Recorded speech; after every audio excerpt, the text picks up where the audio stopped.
Thank you, Klaus. We're definitely privileged and thankful that you've come back, and we want to thank you not only for what you've done for this school, but what you've done for the world.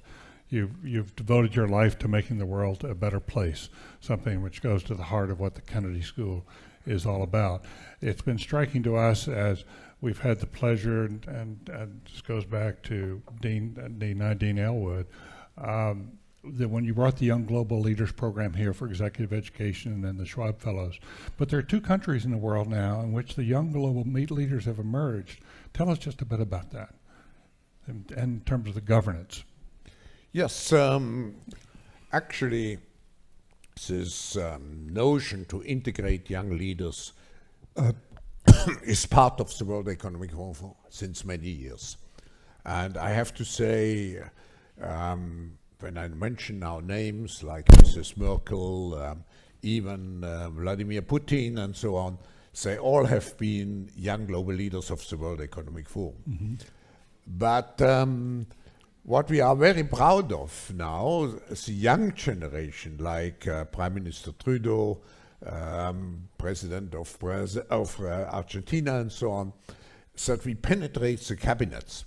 So yesterday I was at a reception for Prime Minister Trudeau, and I know that half of this cabinet, or even more half of this cabinet, are actually young global leaders of the World Economic Forum. And that's true in Argentina too. Wow. Yeah. Sorry. That's true in Argentina as well. It's true in Argentina, and it's true in France now. Mm-hmm. I'm with the president, who is a young global leader. But what is important for me is those young global leaders have an opportunity to come here. Right. And we have established a course now since several years. And I think this cooperation has a tremendous impact, because being here for a week really creates a strong community.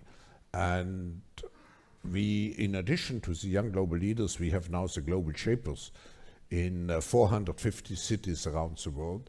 I just wonder, is there any global shaper here? Yeah, you see global shapers here. What is astonishing is to see how those young people really have a different mindset, and I have great admiration, because when I have a group of global shapers in the room and then ask them, are you thinking in global terms or in national terms? The majority would say in global terms.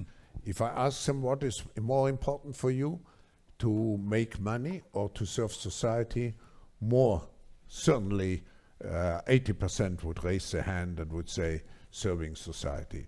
So I'm very optimistic about the future of the world, because with the young generation, I think we can build what I would call a new renaissance, particularly using technology, solving all the issues, moving forward. Let's talk a bit about that.